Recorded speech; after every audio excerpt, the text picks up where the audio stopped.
के इस मौके पर सबसे पहले श्रद्धेय नेताजी को मैं श्रद्धांजलि दूंगा। अगर उनकी एक कर्मभूमि न होती तो शायद आजमगढ़ के लोग मुझे पहचानते भी नहीं। आरडी राष्ट्रीय अध्यक्ष जी का मैं हृदय से आभार व्यक्त करता हूँ, धन्यवाद देता हूँ।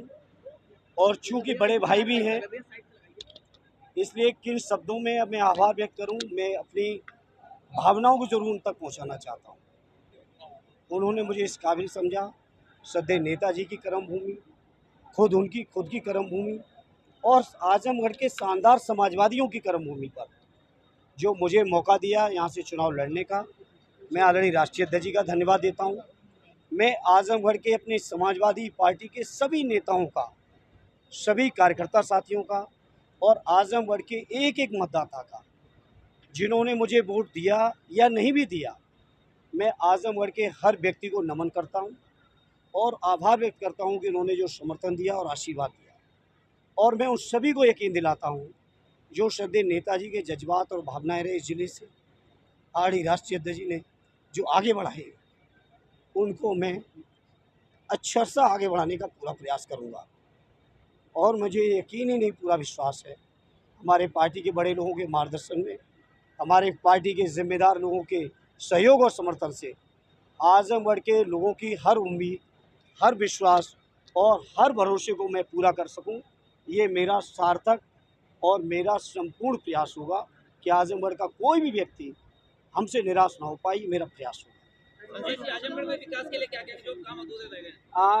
चुनाव के दौरान भी ये बातें आई थी और मैंने कहा था श्रद्धेय नेताजी और माननीय अखिलेश यादव जी ने जो आजमगढ़ के विकास की रूपरेखा रखी है, मेरा प्रयास होगा उस रूपरेखा को मैं पूरा कर सकूं और समय के साथ आजमगढ़ की समस्याओं को और गहराई से समझ के उन समस्याओं को समाधान में मैं क्या कर सकता हूं, मैं इतना ही कहूंगा आज के मौके पर, मेरा अपनी ओर से 100% प्रयास होगा कि आजमगढ़ के लोग जो मुझसे उम्मीद लगाए हैं, जो यहाँ की जायज़ समस्याएं हैं, उनका मैं हर तरह से निराकरण कर सकूँ।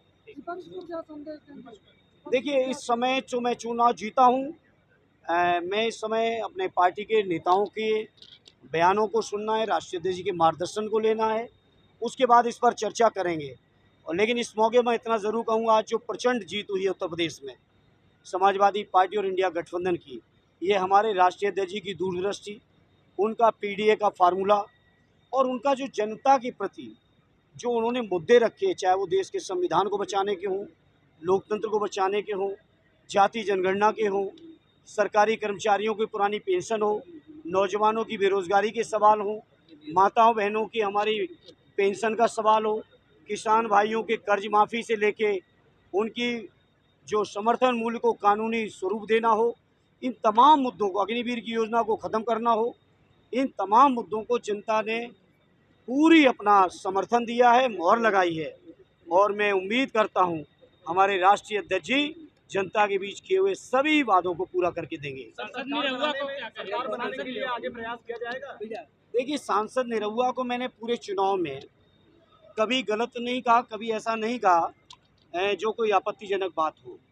मैंने यही कहा कि वो एक कलाकार हैं, वो राजनीति की तमाम गंभीरताएं जो हैं, जो राजनीति के प्रति तमाम जिम्मेदारियां हैं, उनसे वो वाकिफ नहीं हैं और इसीलिए कई मौक़ों पे उनके गैर जिम्मेदारी बयान भी आए।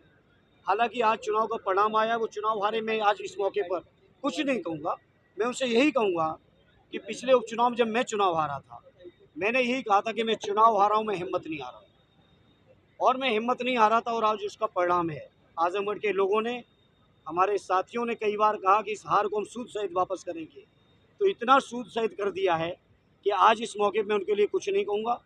उनका भविष्य उज्ज्वल हो, हमारे कोई ऐसी दुर्भावना नहीं है उनके लिए। सर, सरकार बनाने के लिए किस तरीके से प्रयास किया जाएगा? अब वो राष्ट्रीय अध्यक्ष जी तय करेंगे, चूँकि मैंने नियम कानून का अच्छा सा पालन किया है। सुबह 7 बजे से जब से मैं आया हूँ, अब तक मेरे हाथ में मोबाइल भी नहीं है, टेलीविज़न भी नहीं है। मुझे नहीं पता हमारे अध्यक्ष जी ने क्या क्या बयान दिए, क्या क्या फैसले लिए हैं, इसलिए मैं एक बहुत अधना सा पार्टी का सिपाही हूँ। मैं इस बारे में कुछ नहीं कहूँगा। आदरणीय राष्ट्रीय अध्यक्ष जी के जो भी निर्देश होंगे, एक मजबूर सिपाही के तौर पर उन निर्देशों का अनुपालन करूँगा। सर, आजमगढ़ की जनता के बारे में एक शब्द बोल दीजिए। मैं आजमगढ़ के लोगों के प्रति, मैंने बोला, मैं कृतज्ञ हूँ। मेरे पास शब्द नहीं है कि मैं किन शब्दों में आभार व्यक्त करूँ। क्योंकि नेताजी ने रिश्ते बनाए, पीढ़ियों के रिश्ते हैं, जज्बाती रिश्ते हैं। लोगों ने बहुत मखौल भी उड़ाया कि आते नहीं हैं, जाते नहीं हैं।